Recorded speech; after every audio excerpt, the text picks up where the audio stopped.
കേരളത്തിൽ ആഭിചാര ക്രിയകൾ നിയമപരമായി തെറ്റാണ്, അല്ലെങ്കിൽ ഇതൊന്നും ചെയ്യാൻ പാടില്ല എന്നുള്ള വിധി വന്ന സാഹചര്യത്തിൽ പോലും ഇന്നും പലയിടങ്ങളിലും വിശ്വാസത്തിന്റെ ഭാഗമായി ഇത്തരത്തിലുള്ള കാര്യങ്ങളൊക്കെ നടക്കുന്നുണ്ട്. അല്ല, ഇതിനകത്ത് ഏറ്റവും വലിയ കാര്യം എന്ന് വെച്ച് കഴിഞ്ഞാല് ഇപ്പം കോടതി പോലും ഇത്തരത്തിലുള്ള ആഭിചാര ക്രിയകൾ മൊത്തത്തിലായി നിർത്തിക്കൂടെ എന്ന് കേരളത്തിനോട് ചോദിക്കുന്ന സമയത്ത് ഇതൊക്കെ വിശ്വാസത്തിന്റെ ഭാഗമാണ്, അങ്ങനെ എല്ലാം ഒന്നും പെട്ടെന്ന് നിർത്താൻ കഴിയില്ല എന്ന് സർക്കാർ പോലും പറയുന്നത് സാഹചര്യം ഉണ്ടായിരുന്നു. പക്ഷേ വിശ്വാസത്തിന്റെ ഭാഗമായി നടത്തുന്നതിന് നിർത്തണ്ട, തുടർന്നുകൊണ്ട് പോകാം, അത് വിശ്വാസം മതപരമായിട്ടുള്ള കാര്യമാണ്. പക്ഷെ അത് മറ്റൊരു വ്യക്തിയെ വേദനിപ്പിച്ചുകൊണ്ട് അല്ലെങ്കിൽ മറ്റൊരു വ്യക്തിയെ പീഡിപ്പിച്ചുകൊണ്ട് ചെയ്യുന്നതിൽ എന്ത് ന്യായമാണ്? ഇപ്പൊ വന്നിട്ടുള്ള വിഷയം എന്ന് പറയുന്നത് കോട്ടയം ജില്ലയിലാണ്. കോട്ടയം ജില്ലയിലെ ഒരു യുവതി, അപ്പം യുവതിയുടെ വാക്കുകളിൽ നിന്ന് തന്നെ നമുക്കറിയാം, യുവതിയുടെ അമ്മയുടെ സഹോദരി മരിച്ചിട്ട് 2 മാസം മാത്രമേ ആയിട്ടുള്ളൂ. അപ്പൊ യുവതി വിവാഹം കഴിച്ച് ഒരു പുതിയ വീട്ടിലേക്ക് ചെല്ലുന്നു. അവിടുത്തെ എന്തെങ്കിലും ഭർത്താവുമായിട്ട് എന്തെങ്കിലും വഴക്കുണ്ടാവുകയാണെങ്കിൽ ഭർത്താവ് പറയുന്നത് യുവതിയുടെ ശരീരത്ത് പ്രേതം കയറിയിട്ടാണ് അല്ലെങ്കിൽ ബാധ കയറിയിട്ടാണ്, അതുകൊണ്ടാണ് ഇത്തരത്തിലുള്ള പ്രശ്നങ്ങൾ ഉണ്ടാകുന്നത് എന്ന് പറഞ്ഞുകൊണ്ട് ഒരു മന്ത്രവാദിയെ വീട്ടിലേക്ക് വിളിച്ചു കയറ്റുന്നതാണ് ഉണ്ടായത്. പിന്നീട് ആ യുവതി തന്നെ പറയുന്നുണ്ട്, കുറെ വെറ്റിലകൾ നിർത്തുക, പിന്നീട് ബാത്റൂമിൽ കിടന്ന ടൈൽസ് എടുത്തുകൊണ്ട് വന്ന് കബഡിയായിട്ട് നിർത്തുക, അത്തരത്തിലുള്ള കാര്യങ്ങളൊക്കെ യുവതി കണ്ടിരുന്നു. അതിനേക്കാളുപരി ക്രൂരമായ രീതിയിൽ, അതായത് ഭസ്മം കഴിപ്പിക്കുക, സ്വന്തം ബീഡി വലിപ്പിക്കുക, അഭിചാരത്തിന്റെ ഭാഗമായി മദ്യം, ഇത്രയും ക്രൂരമായി ചെയ്യുമ്പോഴും ഭർത്താവും ഭർത്താവിന്റെ കുടുംബക്കാരും, അമ്മയാണെങ്കിലും ഭർത്താവിന്റെ അച്ഛനാണെങ്കിലും എല്ലാവരും ഇത് ചേർന്ന് നിന്നുകൊണ്ടാണ് ഇത് ചെയ്യുന്നത് എന്നുള്ളതാണ്. അല്ല, തന്ത്രശാസ്ത്രത്തിലെ ഏത് വിധിപ്രകാരമാണ് ഒരാളെ കൊണ്ട് ബീഡി വലിപ്പിക്കുക അല്ലെങ്കിൽ ഒരാളെ കൊണ്ട് കള്ളു കുടിപ്പിക്കുക എന്നത് നമുക്ക് ഏറ്റവും വലിയ ചോദ്യചിഹ്നമാണ്. കേരളത്തെ സംബന്ധിച്ച് വിഭിന്നമായിട്ടുള്ള ആചാരങ്ങൾ പലപ്പോഴും നിലനിൽക്കുന്ന സ്ഥലമാണ് കേരളം എന്ന് പറയുന്നത്. കാരണം മലബാർ സമ്പ്രദായങ്ങളുണ്ട്, ഇപ്പുറത്തേക്ക് വന്നു കഴിഞ്ഞാൽ താന്ത്രികപരമായിട്ടുള്ള ആചാരങ്ങളുണ്ട്, അപ്പൊ ഹിന്ദുക്കൾക്ക് അല്ലെങ്കിൽ ക്രിസ്ത്യാനികൾക്ക് പ്രത്യേകപരമായിട്ടുള്ള ആചാരങ്ങളുണ്ട്, മുസ്ലിങ്ങൾക്ക് പ്രത്യേകപരമായിട്ടുള്ള ആചാരങ്ങളുണ്ട്.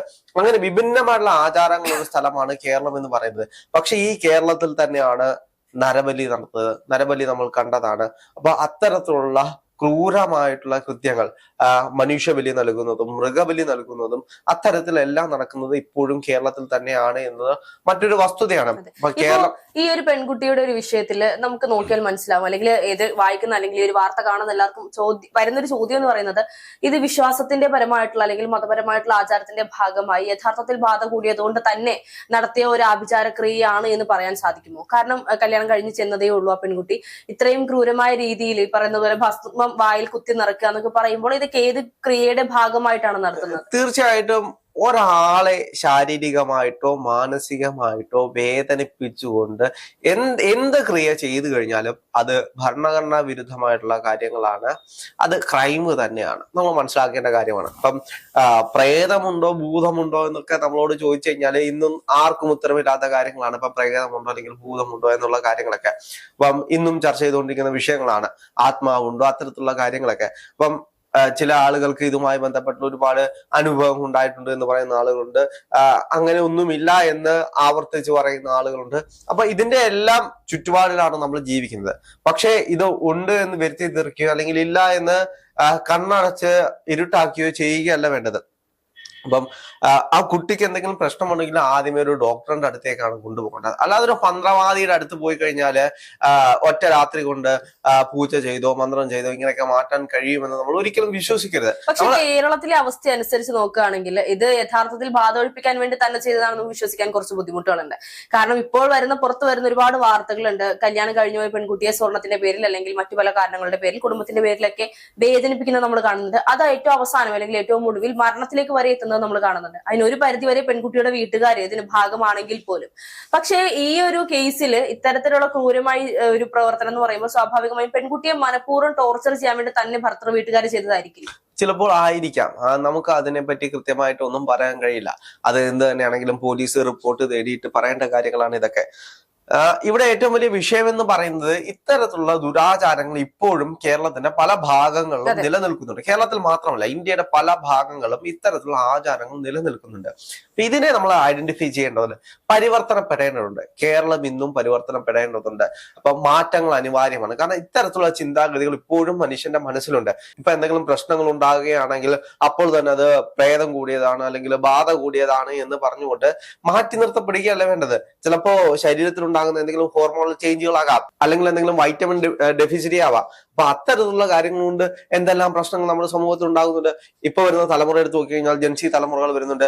അവരുടെ കാറ്റഗറി തന്നെ മാറുന്നുണ്ട്, അവരുടെ ലൈഫ് സ്റ്റൈൽ തന്നെ മാറുന്നുണ്ട്, അവരുടെ റിലേഷൻഷിപ്പ് സ്റ്റാറ്റസുകൾ തന്നെ മാറുന്നുണ്ട്. അങ്ങനെ ഒരു കാലഘട്ടത്തിലൂടെയാണ് നമ്മൾ പൊക്കോണ്ടിരിക്കുന്നത്. ആ കാലഘട്ടത്തിലും ഇത്തരത്തിലിപ്പോ ഒരു പ്രശ്നം ഉണ്ടാകുമ്പോൾ, അല്ലെങ്കിൽ ഇപ്പം ഭാര്യയും ഭർത്താവും തമ്മിൽ എന്തെങ്കിലും പ്രശ്നങ്ങൾ ഉണ്ടാകുമ്പോൾ അത് ആദ്യമേ മനസ്സിലാക്കാൻ ഏതെങ്കിലും നല്ലൊരു കൗൺസിലറെ അടുത്ത് കൊണ്ടുപോവുക. അല്ലെങ്കിൽ ഈ പറയുന്ന വാർത്തകൾ പുറത്തു വരുമ്പോൾ ഇന്നും ഇത്തരത്തിലുള്ള വിശ്വാസങ്ങൾ കാത്തു സൂക്ഷിക്കുന്ന തലമുറയുണ്ടോ എന്നുള്ളത് സംശയമാണ്.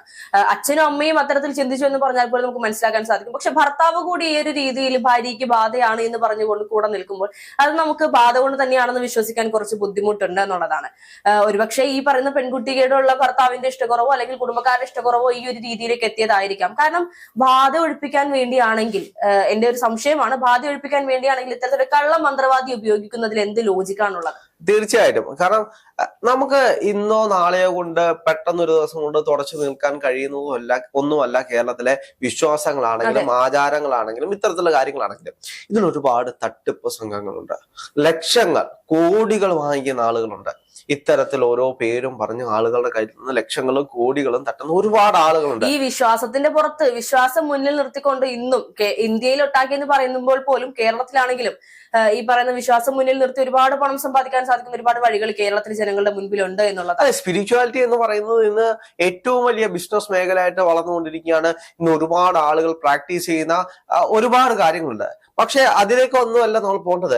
ഇത്തരത്തിലുള്ള മോശമായിട്ട് ഈ ആചാരങ്ങളെ ഉപയോഗിക്കുന്ന, അല്ലെങ്കിൽ ഇന്നും കള്ളും അത്തരത്തിലുള്ള മദ്യവും മാംസവും മൃഗബലിയും മനുഷ്യബലിയും ഒക്കെ കൊണ്ടു നടക്കുന്ന മനുഷ്യരെ നമ്മൾ ഐഡന്റിഫൈ ചെയ്ത് അത് കൃത്യമായിട്ട് പരിവർത്തനം നടത്താൻ നമ്മള്, അല്ലെങ്കിൽ ആ ഒരു സമൂഹത്തിന്, അല്ലെങ്കിൽ അത് ആ ചിന്ത പേര് നടക്കുന്ന ആളുകൾക്ക് പരിവർത്തനം ഉണ്ടാക്കാൻ നമ്മൾ ശ്രമിക്കണം.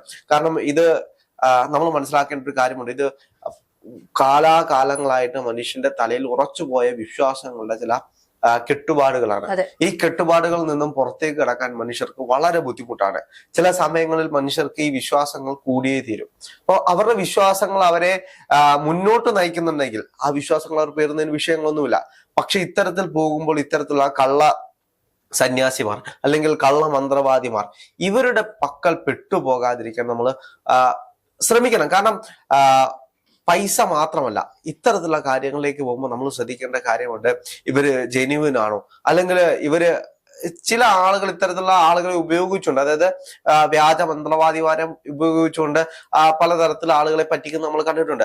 ചിലപ്പോ അങ്ങനെ ഒരു കേസാകാം, നമുക്ക് പറയാതിരിക്കാൻ കഴിയില്ല. ബാത്റൂമിൽ കിടക്കുന്ന ടൈലൊക്കെ എടുത്തിട്ട് പൂജ ചെയ്യണം എന്ന് വെച്ച് കഴിഞ്ഞാൽ, അല്ലെങ്കിൽ ബാത്റൂമിൽ കിടക്കുന്ന ടൈൽ എടുത്തിട്ട് കബഡിക്ക് പകരം ഉപയോഗിക്കാന്ന് ചില സിനിമയിലൊക്കെ കപ്പലണ്ടി വെച്ചൊക്കെ ചെയ്യുന്നത് തമാശ രൂപേണ നമ്മൾ കണ്ടിട്ടുണ്ട്. പക്ഷെ ഇതൊക്കെ വിശ്വസിക്കാൻ കുറച്ച് ബുദ്ധിമുട്ടുള്ള കാര്യങ്ങളാണ്. അതെ, അപ്പൊ അങ്ങനെയുള്ള വിഷയങ്ങൾ വരുമ്പോഴാണ് അത് കൂടാതെ പുക വലിച്ചിട്ട് ആ പുക വലിക്കാൻ വേണ്ടി കൊടുക്കുക, മദ്യം ഒഴിച്ചു കൊടുക്കുക, മദ്യം ബലപ്പെടുത്തി കുടിപ്പിക്കുക, ഭസ്മം തീറ്റിപ്പിക്കുക. അപ്പൊ ഇങ്ങനെയുള്ള കാര്യങ്ങളിലേക്ക് പോകുമ്പോൾ അത് നമ്മൾ മനസ്സിലാക്കേണ്ട കാര്യമുണ്ട്. ഇത്തരത്തിലുള്ള മന്ത്രവാദികളെ വിളിച്ചാൽ ഇവര് എന്താണ് ചെയ്യുന്നത്, അല്ലെങ്കിൽ ഒരാൾക്ക് എന്തെങ്കിലും ഒരാളെ ബലപ്പെടുത്തി എന്തെങ്കിലും ചെയ്തു കഴിഞ്ഞാൽ അത് കുറ്റകൃത്യമാണ് എന്ന് മനസ്സിലാക്കാനുള്ള ശേഷി കേരളത്തിലെ ജനങ്ങൾക്ക് ഉണ്ടാകേണ്ടതുണ്ട്. ഒരു പരിവർത്തനം ആവശ്യമാണ്. ഏത് മേഖലയിലാണെങ്കിലും, സ്പിരിച്വാലിറ്റി ആണെങ്കിലും, ഏത് മേഖലയാണെങ്കിലും, ഈ സ്പിരിച്വാലിറ്റി നമുക്ക് പലപ്പോഴും തൊടാൻ കഴിയില്ല. അത് ഏത് മതത്തിനാണെങ്കിലും, ഹിന്ദുവിന്റെ ആണെങ്കിലും, ക്രിസ്ത്യാനിയുടെ ആണെങ്കിലും, മുസ്ലിമിന്റെ ആണെങ്കിലും, ഈ സ്പിരിച്വാലിറ്റിയെ തൊട്ട് കഴിഞ്ഞാൽ സർക്കാരുകളുടെ കൈപൊള്ളും, പോലീസുകാരുടെ കൈപൊള്ളും. അതുകൊണ്ട് പലപ്പോഴും ഇവരിതിലൊന്നും തൊടാതെ, ഇതിലൊന്നും പരിവർത്തനങ്ങൾ സംഭവിപ്പിക്കാതെ ഇപ്പോഴും മുന്നോട്ട് പോകുന്നുണ്ട്. അപ്പൊ ഇതിനകത്തൊക്കെ ഒരു മാറ്റം വരുത്തേണ്ടത് ഇവിടുത്തെ സമൂഹത്തിന്റെ, ഇനി വരാൻ പോകുന്ന തലമുറയ്ക്ക്, ഇപ്പോ ജീവിച്ചുകൊണ്ടിരിക്കുന്ന യുവാക്കൾക്ക് അല്ലെങ്കിൽ കുട്ടികൾക്ക് പുതിയൊരു ലൈഫ് അവർക്ക് വേണം. ഇത്രയും നാളും നമ്മൾ മലയാളികൾ തലയിൽ പേര് നടക്കുന്ന ഈ കെട്ടുപാടുകൾക്കപ്പുറത്തേക്ക്, ഈ അന്ധവിശ്വാസങ്ങൾക്കപ്പുറത്തേക്ക് യാഥാർത്ഥ്യങ്ങളിലേക്ക് ഒരു തിരിച്ചറിവ് ഉണ്ടാവേണ്ട ഒരു സമയമാണ് വന്നുകൊണ്ടിരിക്കുന്നത്.